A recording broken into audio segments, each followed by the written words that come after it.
Hello. Ay, Good afternoon. Sa pangalan po ng Dakila ng Kristo, sa mapagpalang hapon sa bawat isa. Tayo magpasalamat sa Diyos sapagkat baka sinasabang si nag-ibay sa uwasa sa labas. Labas niya siya po ay tayo yung bumungad. Ngayon po, andito tayo sa pagdalaw ng ating kapatid. Kung saan bigay tayo ng panalangin at pagbahagi ng sinasagad ng salitaan ng Diyos. Kung saan, ito po ang magbibigay kalakasan, pag-asa, buhay. Kung sa ganon, kumbaga sabi niya, nasa kalagayan na mahina, ito tayo uugot ng lakas, sa kalamasan ng ating pangalit, sa ating dakilang Panginoon. Yan po, ang babasahin ko, itong ayon sa Evangelyo ng San Mateo, Kapitulo 11, versikulo 25 hanggang 30. Sabi po ganito, nang panahong yaon ay sumagot si Jesus at sinabi, ako'y nagpapasalamat sa iyo, O Ama, Panginoon ng langit at ng lupa, na iyong inilihim ang mga bagay na ito sa mga pantas at matatalino at ikinahayag mo sa mga tanggo. Dito po sa unang verse, kung titingnan po natin, medyo malalim yung sinabi ng ating dakilang. Nagpapasalamat siya sa Ama dahil kumbaga may mga bagay na lihim sa mga pantas at matalino, pero bakit ng mga tanggo. Ngayon, i-discover natin po yan. Dahil, kumbaga, nakapagtataka na kung sino pa yung mga walang muwang, mga sanggol, wala pang alam, sila yung napili na pinagpahayagan ng Diyos. Samantalang yung mga pantas at matatalino, pinilihim sa kanila. Ano po ba yun? Supply natin ang another day. Sabi po sa Matthew 21, versikulo 6,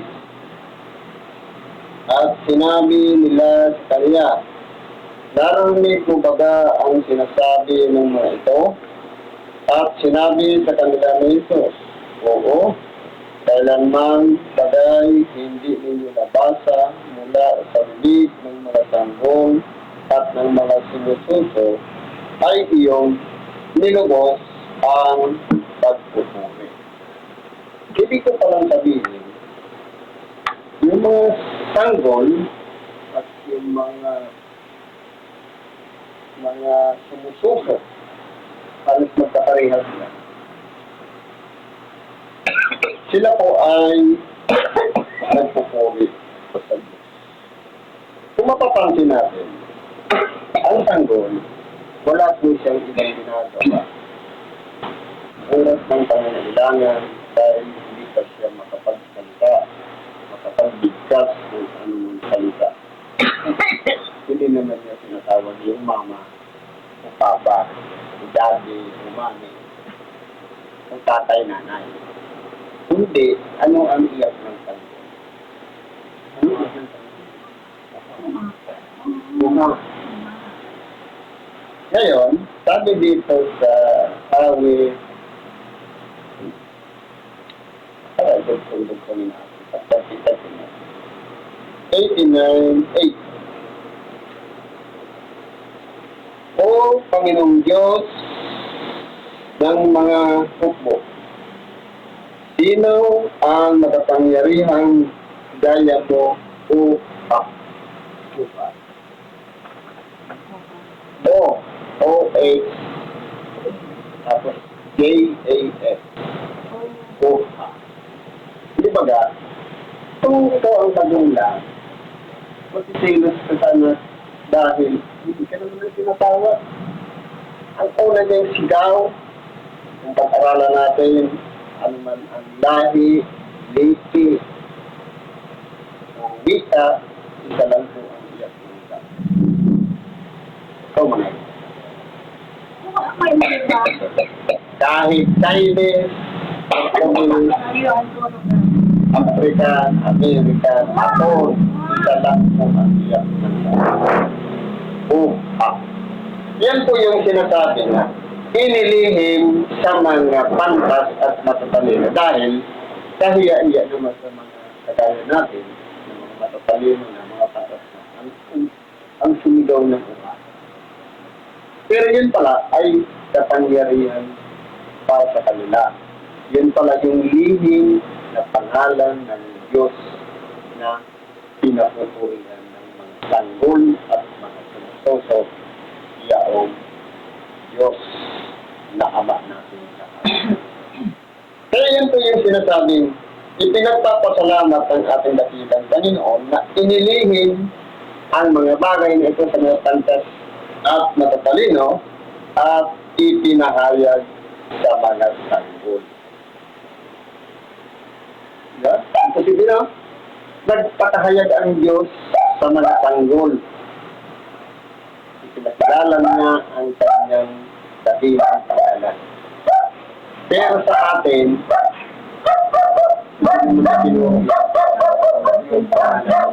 kundi ang sinuro sa atin, walang iba kung ano ang itatawag sa atin, mama o papa. Pero ang sanggol, ang una niyong tinawagan, unang bulalak sa paglabas sa sinapunan ng ina,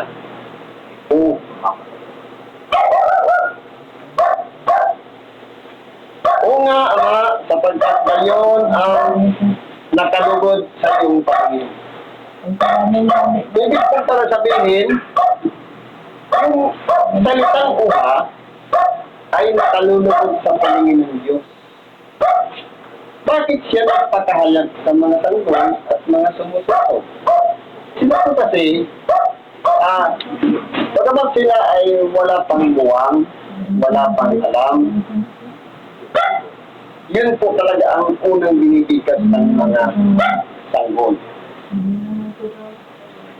Pero, ito po ang nagtapamalas sa bawat isa sa atin, yung sa ganun maunawaan natin, na meron palang sikreto ang Diyos na inilihim sa atin. Pero kung hindi siguro, nababasa na natin ito sa Bible, pero hindi natin alam yung meaning. Ano ba yung pinagpapasalamat ng ating dakilang Panginoon? Na dito sa Mateo 11:25 na napakahalagang bagay na siguro sa mga ngayon lang nakarinig dito, ito po ang lihim na pangalan ng Diyos. Ngayon, ano bang sabi dito ng ating dakilang Panginoon? Ang lahat ng mga bagay ay ibinigay sa akin ng aking Ama.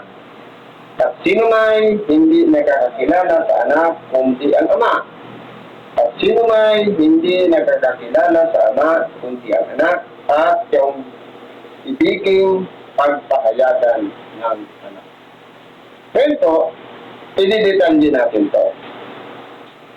Sabi niya, ang lahat ng mga bagay ay ibinigay sa atin ng Ama. Ano-ano po ba yun? Kapamahalaan, mabuhay sa mga patay, ang mangaral ng Ebanghelyo, magpalatag ng pilay, ang mga bulag makakita, ang mga bingi makarinig, at marami pang bagay. Ang pinakahigit sa lahat yan, yung sinubok sa kanya ng Ama, na iaalay niya ang kanyang buhay alang-alang sa pag-ibig niya sa bawat isa sa atin. Lahat ng yun ay ibinigay ng Ama sa ating dakilang Panginoon. Ngayon, sabi dito, at sino may hindi nakakakilala sa anak kundi ang Ama. Ito po. Kasi kahit ang ating dakilang Panginoon man ang tingin sa kanya ng mga tao, ordinaryo lang na tao, ay sinanganak ng isang babae na ang ama, karpintero, ang luwagi, siyempre karpintero din ang ating dakilang Panginoon. Nilibak siya ng napakaraming mga marunong, escribas, parisiyo, mga matatanda ng bayan. Kaya nangyari sa kanya, yung mga aral niya, kung sino yung nasa mababang kalagayan, yun po ang willing na tumanggap at makinig ng aral. Samantalang yung mga marunong, yung mga matatalino, ini-ignore po ang ating dakilang. Dahil ang sinusundan nila, yung mga escribas at parisiyo. Yung mga aral na kung saan pinapatupad nila yung tungkol sa mga kautosan ni Moises. Na parang nang nangyayari sa panlutang ng ating dakilang Panginoon para sa kanila, parang naging tinik, parang naging balakid sa kanilang plano na parang mauundot ata yung pagpapatupad ng mga kautosan ni Moises. Parang ginawa nilang kasi ang ipinapalawanag naman ng ating dakilang Panginoon kung ano yung naisipahayag ng kanyang Ama. Ang tingin nila sa ating dakilang Panginoon, kalabang. Dahil katulad ng pamamahinga, bakit siya nagpagaling?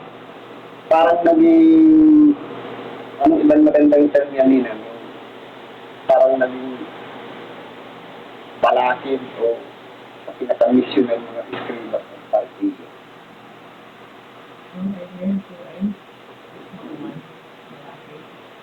Hindi, parang yung parang yun ang tingin nila, kalaban talaga. Dahil nga, ang ipinapatupad nila, yung ayon sa mga kautosan ng Moises. Sabi dito, ang nakakakilala lang sa Ama, yung anak, at ang nakakakilala rin sa anak, yung Ama. At maswerte, dito sa sinasabi, at yaong ibiging pagpahayagan ng anak. Na hindi na tayo nangailangan ng isang bagay na katutupan o example o mga sinakailangan pa natin ganasin para tayo ay sumampalataya sa ating dakilang Panginoon. Sapat na yung ipinangaral yung pangalan ng ating dakilang Panginoon at tinanggap natin sa ating sarili at tayo nagsisi at nagbalik loob, sapat na po yun para pagpahayagan tayo at ating dakilang Panginoon. Sabi sa 28, magsiparito sa akin kayong lahat na nangapapagal at nangabibigat ang lubha at kayo'y aking papagpapahingahin. Siguro naman, dahil nga nasa kalagayan tayong tao, kung tayo po'y, sabi nga, magsisiatan lang sa buhay na ito, tayo na ang pinakakahabang. Ibig sabihin, inaasahan lang natin yung katalin natin ngayon hanggang bukas at kung ano yung panangailangan natin sa pang-araw-araw hanggang doon lang tayo na ang pinakakahabang. Ano ang dapat na malaman natin? Sabi nga, lumapit tayo sa ating dakilang Panginoon, lahat wala pong isintin ng nangapapagal. Saan tayo napapagod na? Sa pagdurusa, sa mga kahiratan, sa pag-aakati, sa karamdaman, sa buhay. Marami pa tayong gustong gawin, pero yung katawan natin bagsak na. Kasama po yan sa mga inaanyayahan ng ating dakilang Panginoon na lumapit sa Kanya yaong mga nangapapagal at mga bibigat ng lupa. Ibig sabihin, hindi tayo nalapit kay God, sis, hindi sa ating dakilang Panginoon. Sabi niya, tayo'y ating dapat hinahin. Ibig sabihin, may offer ang ating dakilang Panginoon na kapayapaan, katiwatayan, tayo po ang makikinabang niya. Kasi kung halimbawa, problemado na tayo, marami tayo tayong plano, pero hindi natin magawa, isusurrender natin yan kay Lord. Hindi na natin iisipin. Pakinggan natin yung kanyang mga aral, yung pinatawag sa salita ng Diyos, mararamdaman po natin ang kapahinahan ng ating mga tao. Kasi po marami nang dumabagabag dyan. Kapalalo sa pag-iisip ng kung ano-ano mga gusto natin gawin, hindi natin nagagawa. Pero kapag isinurrender natin kay Lord, at ipinagkatiwala natin, sabi nga, tanggapin natin yung kalagalan natin, mararamdaman po natin ang kapahinahan ng ating nag-iisang kaluluwa. Pero kasi sinabi dito, pasanin ninyo ang aking pamatok at bataran kayo sa akin. Anong pamatok sa Bicol? Patay. Patalon. Patay. Tantong. Pasanin ninyo ang aking pamatok. Lahat tayo ay ino-opera ng pamatok ng ating dakilang. Ano po yan? Yung kanyang mga kautusan. Kautusan ni Kristo. Yung ang tawag ng pamatok. At mag-aral kayo sa atin. Isa lang naman ang kautusan. Pag-ibig. Sabi nga, sa ating motto yun sa bandera, love God above all. Ibigin ang Diyos una sa lahat. Yan ang pangunahing utos. Sinasabi, ibigin mo ang Panginoong mong Diyos ng buong lakas at isip ng kaluluwa. At dalawa na lang yung pag-ibig sa kapwa. Kaya po, yung pamatok na yan po ang kasanin natin. At siyempre, makipag-aral tayo sa Kanya sa pamamagitan ng salita ng Diyos. Hindi puro prayer, kasi po ang prayer parang isang process na kung saan ikaw yung nagsasalita, si Lord yung nakikinig. Pero yung pakikinig ng gospel, siya naman yung nagsasalita, nagamit siya ng tao, evangelist ng pastor, o nagpapahal, ano pa man. Yun yung gagamitin niya para i-deliver yung salita ng Diyos, tayo naman yung receiver. Hindi puro tayo yung kadahagi sa Kanya. Kasi bigayan po yan. Kung ayaw natin pakinggan ng Kanyang aral, salita, kahit anong pangkadadalangin natin, kahit walang pakig tayo gabi-gabi, ayaw natin magsimba, kinig ng ibang useless, hindi rin pakikinggan natin prayer. Kaya po, kinakailangan natin makipag-aral sa Kanya. Sabi niya, sapagkat ako'y maamo at mapagpakumbabang puso. Ang ating dakilang Panginoon, hindi po siya mahirap hanapin. Hindi siya mahirap hanapin. Kaya nga sabi niya, maamo at mapagpakumbabang puso. Bababa lang natin ang ating sarili, tanggapin natin sa ating na tayo ay isang makasalanan, at magsisi tayo. At hindi po mahirap para hanapin ang ating dakilang Panginoon. Sabi dito, masusumpungan ninyo ang kapahingahan ng inyong kaluluwa. Once na pinapasok natin siya sa ating puso, at doon masumpungan na tayo ay nakapagtiti, nakapagtinis ng ating mga kalooban, hindi po mahirap hanapin ang ating dakilang Panginoon. Kaya sabi nga, sa panalangin, dumating nawa ang kaharian mo. Ano po ba yan? Kaharian, nakikita ng mata, o yan ba ay kinakailangan kung may trono o may kaharian? Walang iba, sa ating sarili lang. Na dapat, sabi niya, let thy will be done. Marami tayong plano, marami tayong gusto. Gusto natin magtagumpay, gusto natin mag-success, gusto natin walang karamdaman, walang sakit, walang ano pa man ang kapigaran sa buhay. Pero po, kapag kasama natin si Kristo na nanahan sa ating puso, may mga bagay-bagay na kinakailangan natin tanggapin. Bagamat masakit, kinakailangan natin isakripisyo yung mga gusto natin. Kasi po, iba po ang gusto ng Lord. Yung katangahan ng ating kaluluwa, hindi lang ngayon na nabubuhay tayo, kundi hanggang sa ikalawang buhay. At kapag kasama natin si Kristo sa ating buhay at ginagawa natin kung ano yung nasa kanyang kalooban, nasusunod natin ang kanyang kalooban. Hindi po tayo pwede magreklamo dahil po minsan lang dumating sa buhay ng tao na ipakilala ng ating dakilang Panginoon ng kanyang sarili. Kung tayo ay pagsisi at magbalik loob sa Diyos. Sabi niya, sa tangkad, malambot ang ating pamatot. Hindi po siya mahirap.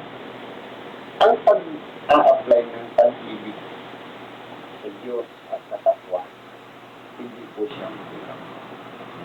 Sabi nga ng ating dakilang Panginoon, narinig ninyo isang sinabi, ibigin ninyo ang inyong kapwa at tapukan ninyo ang inyong mga kaaway. Ngunit ngayon sinasabi po sa inyo, ibigin ninyo ang inyong mga kaaway at idalangin ninyo ang sa inyo'y nagsisipusin.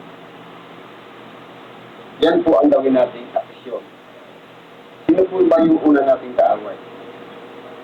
Yung bang kapwa? Hindi po. Ang pinagkakaaway natin, sarili niya. Dahil minsan, gusto natin magsimba, pero ayaw ng katawan, gusto natin matuloy ng misa, o ibang hindi kahit sa TV, pero ayaw magpindot ng remote, hindi mamubuksan. Kaya, sabi nga, hindi po mahirap ang ating dakilang panintalahan natin. Sabi niya, ibukan mo nyo, malambot ang ating pamatok at madaan ang ating patat. Kaya po, yung offer ng ating dakilang Panginoon, huwag nating hayaan na, sabi nga, hindi po pasto nakatanggapin yan, huwag muna ngayon. Sabi nga, i-secure na natin ang ating sarili. Sapagkat wala pong nakakaalam ng araw ng bukas. Hindi na muna ito magpapatawad. Sabi nga, dapat kung tatanggapin natin si Kristo sa ating buhay, ang kanyang pamatok, at ganun din ang kalipasan na ibinibigay niya sa atin. Ngayon na, sapagkat, paano kung halimbawa, hindi ka muna magsusurong ng Lord, tapos bukas pa, di paano kung hindi tayo umabot bukas? Kaya pinakailangan ko. Ngayon pa lang, isurrender na natin kay Lord ang ating buhay, lumapit tayo sa Kanya, at iramdaman natin yung offer niyang kapahingahan ng ating kaluluwa. Kasi po, ang stress, mahirap kalaban. Maraming namamatay sa stress. Pero kung isurrender natin kay Lord, may acceptance. Tatanggapin natin ating sarili na kinakailangan mangyari yan. Kapag siguro, yun ang purpose kaya ginawa ng Lord sa ating kinakailangan natin mapanilay-nilayan ang mga bagay-bagay na mas priority dapat natin si Lord, hindi yung ating sarili. Siguro, sapat na yan para maunawaan natin ang ibang yung araw. Salamat po sa Diyos. At yun natin sa ating kapatid. Iday, at ang ipagtanggap dito pagdaanan. Salamat po at isang mapagsalang hapon sa bawat isa. Ang magsabi, di ay kasama